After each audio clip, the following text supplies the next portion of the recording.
인체의 화학 공장이라 불리죠. 호르몬 조절, 해독 작용 등 우리 몸에서 간의 역할이 500가지가 넘는다 그럽니다. 네, 이렇게 밤낮을 가리지 않고 열심히 일하는 간을 우리는 잘 몰라주는 것 같습니다. 네. 이렇게 묵묵하게 참아내는 우직함 뒤에는 남모를 고통이 숨어 있기 마련이죠. 그렇습니다. 우리 몸을 조용히 지키고 있는 간이 어떻게 하면 암에 안 걸릴지 알아보는 시간을 가졌습니다. 계명대학교 동산의료원 소화기내과 정우진 교수님과 함께합니다. 안녕하십니까? 반갑습니다. 네, 안녕하세요. 반갑습니다.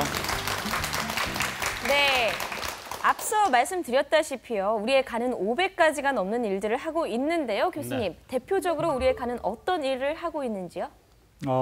간에서는 일단 그 담즙이라는 액체를 만들어냅니다. 네. 이 담즙은 우리가 기름진 음식을 먹게 되면 거기에서 영양소를 섭취해내는 기능을 하고, 두 번째로는 저희가 약이나 어떤 식품을 먹을 때 그것을 대사시켜서 그 부산물이 우리 몸에 유용한 물질로 만들어내게 됩니다. 세 번째로는 알부민이라는 또 단백질을 만들어내는데, 우리 몸의 알부민 수치가 정상 범위를 이루게 되면 우리가 짠 음식을 먹어도 몸이 쉽게 붓거나 그러하지 않습니다. 그리고 혈액응고인자라는 것을 만들어내서 우리가 조그마한 상처가 났을 때 금방 지혈을 시켜주는, 그래서 간은 우리 몸에서의 화학 공장이라고 보통 그렇게 표현을 많이 하고 있습니다. 네. 네. 미국 조사에 따르면 간염 환자의 72%가 간염을 모른 채 지낸다고 합니다. 네. 우리나라는 어떨까요? 2013년까지만 해도 C형 간염 검사에 대해서 잘 모른다는 응답이 90%에 달했습니다. 네, 이렇게 한창 사회생활을 해야 하는 40, 50대에서 사망률 1위를 기록할 만큼 간암이 위험한 질환인데도 말이죠. 네. 그렇다면 지금 다시 조사를 해본다면 어떨까요? 간암과 간염에 대한 올바른 인식 높아졌을까요?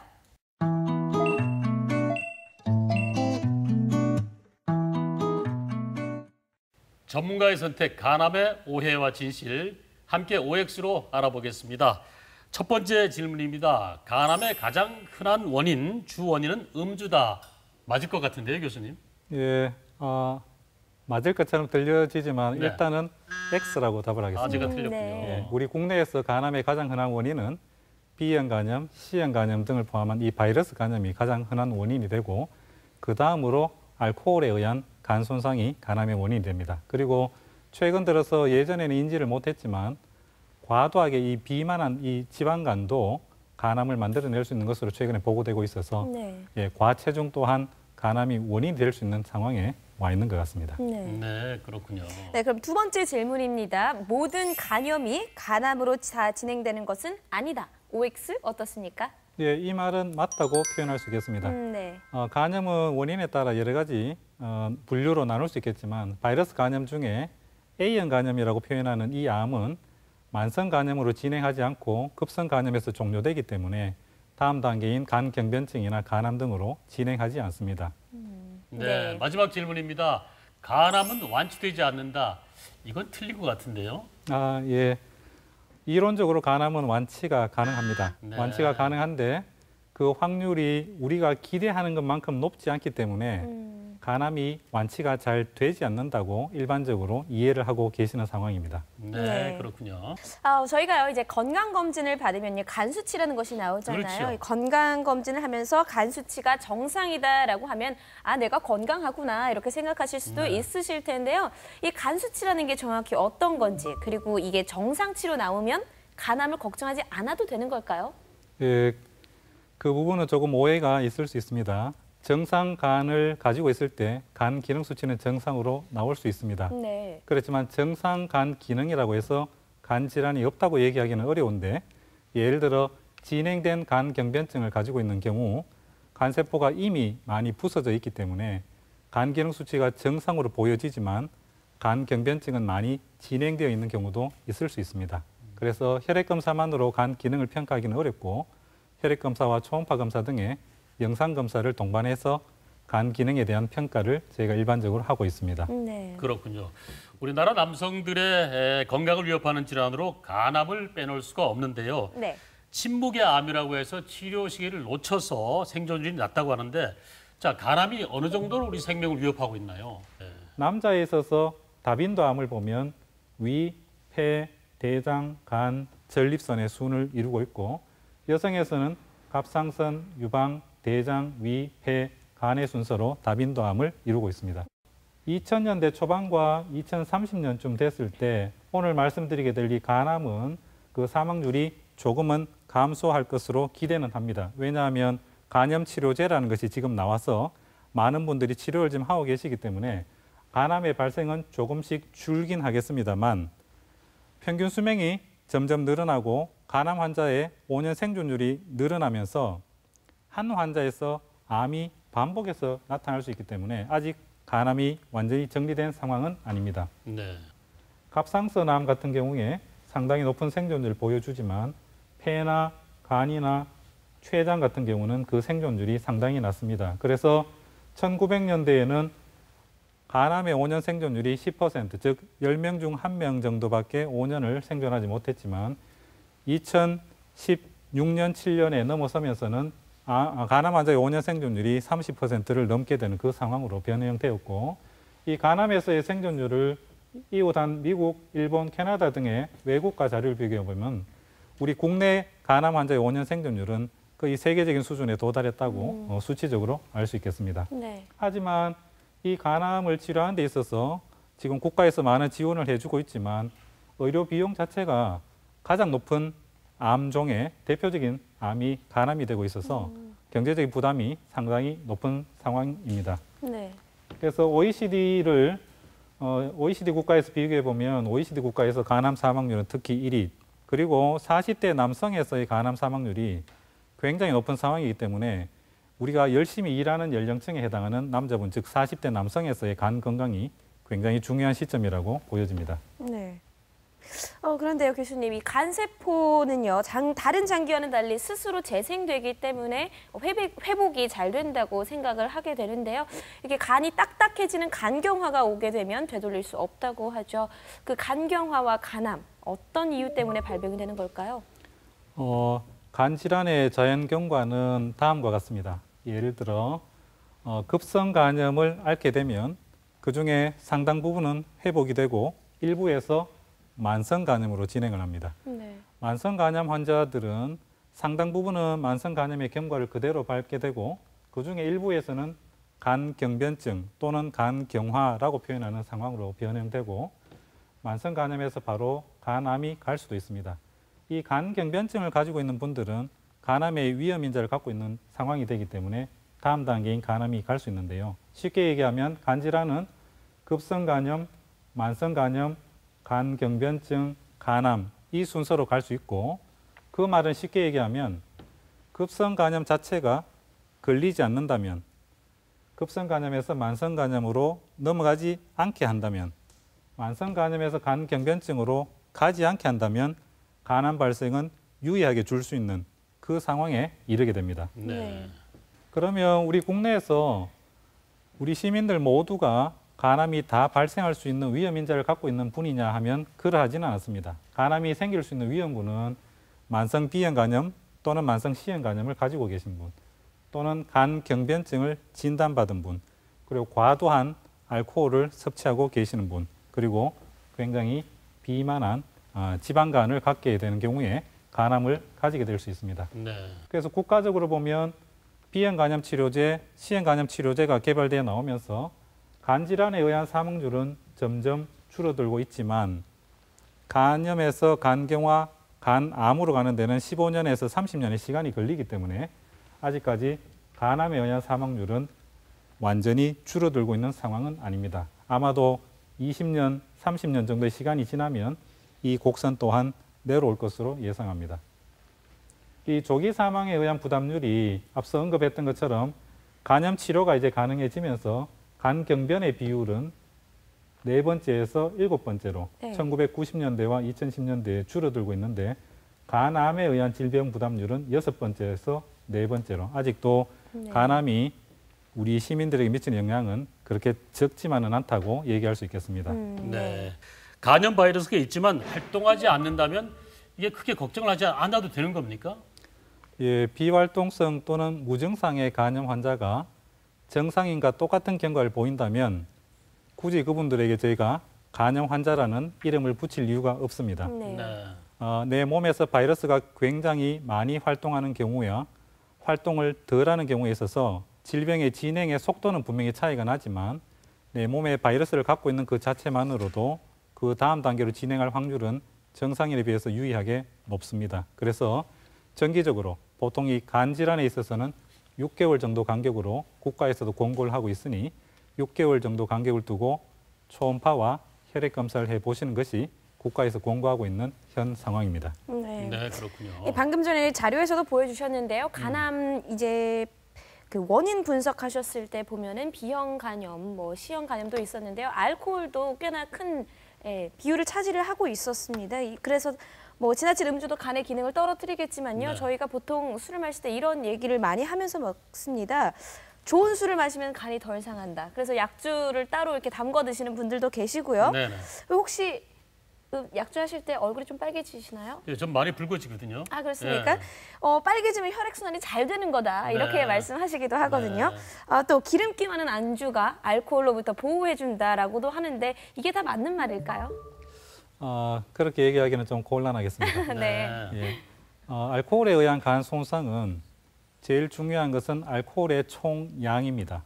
그래서 도수가 낮은 술을 마시면 간 손상이 적게 오는 게 아니라 내가 일정한 기간 동안 섭취했는 알코올의 양이 결국 내 간 손상을 유발하게 됩니다. 그래서 종류에 상관없이 알코올의 양이 내 간 손상을 유발한다라는 거 기억해 주시고 저희의 음주 문화에서 보면 음주를 하면서 굉장히 고칼로리의 안주를 같이 드시는 경우가 많아서 특히 아시아인에서 대표적인 이 복부 비만을 형태를 이루는 중요한 원인이 되기 때문에 네. 예, 알코올은 좀 줄이시는 게 어떠실까? 예, 그런 네, 생각입니다. 알겠습니다.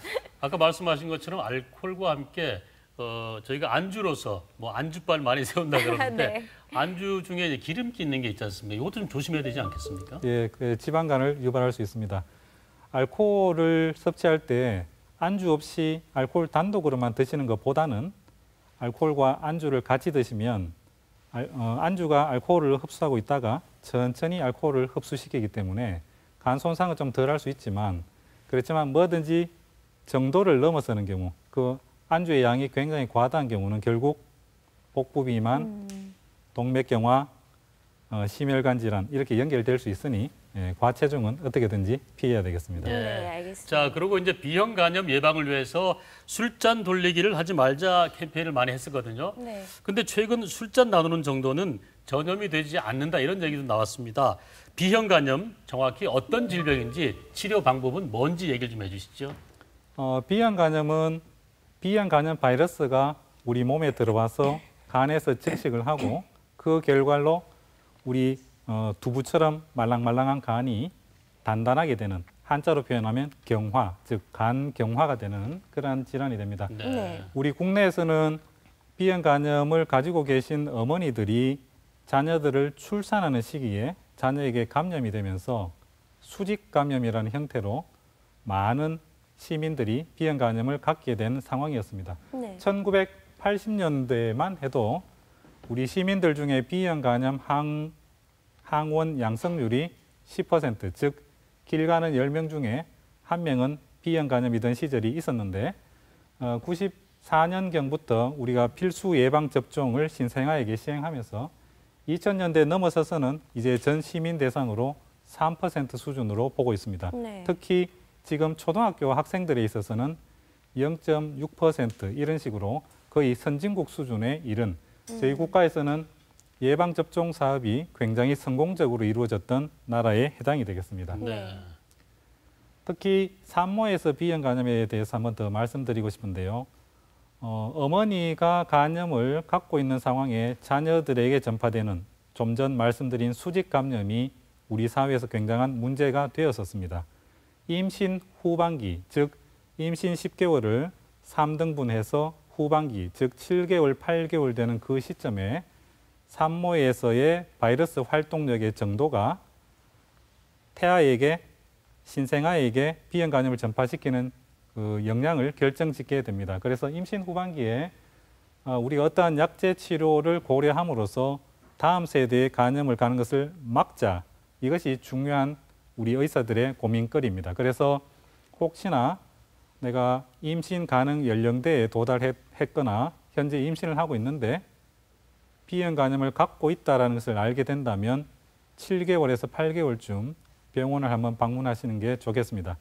우리 1994년경부터 신생아들에 대해서는 모두 필수 예방접종을 시행합니다만 예방접종을 3차례에 걸쳐서 다 맞는다고 해서 B형 간염에 안 걸린다는 얘기가 아니기 때문에 그럽니다.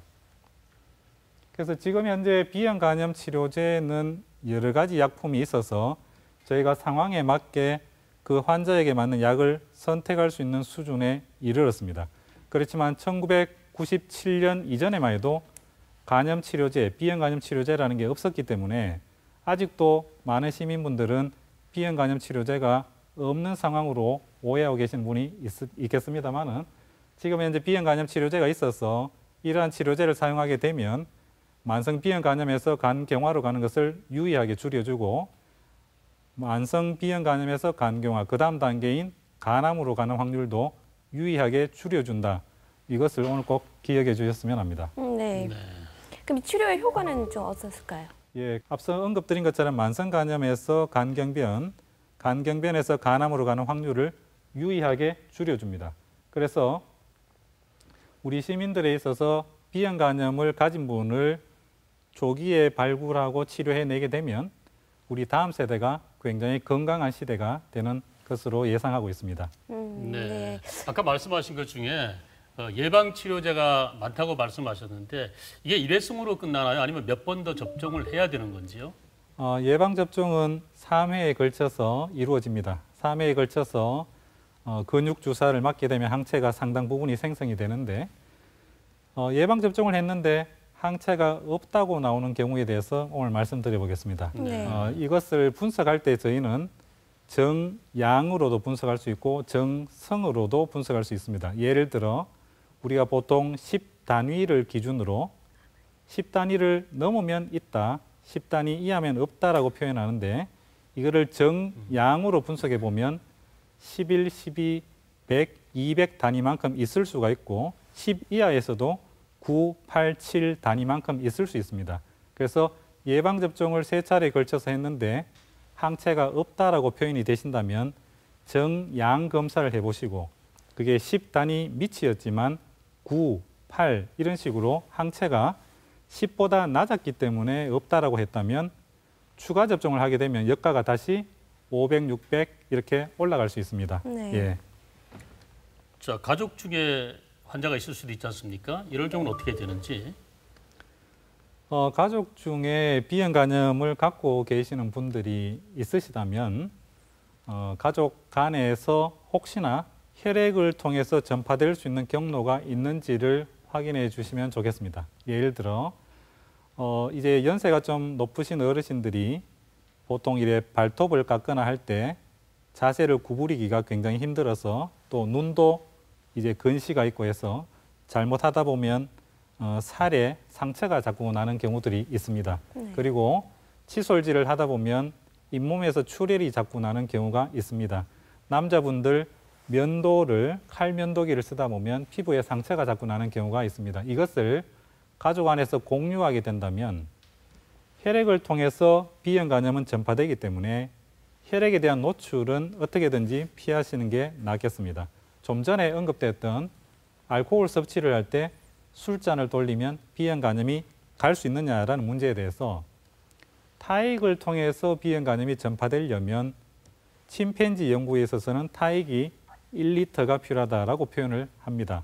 그러면 저희가 술잔 돌리기 할 때 타액이 1리터가 묻어갈 확률은 거의 없다고 봐야 될 수 있습니다. 하지만 잇몸 질환이 있는 분이 잇몸에서 자발적으로 출혈이 좀 있는 분이 술잔이 혈액에 묻어서 간다면 간염은 전파될 수 있는 경로가 되겠죠. 그래서 과거에 술잔 돌리기를 안 해야 된다라고 저희가 홍보를 많이 했었고 지금 현재 술잔 돌리기, 일반적인 술잔 돌리기로 B형 간염이 전파된다고 보기는 어렵지만 간염 환자분이 잇몸에 출혈이 나는 상황이라면 충분히 그 경로가 될 수는 있습니다.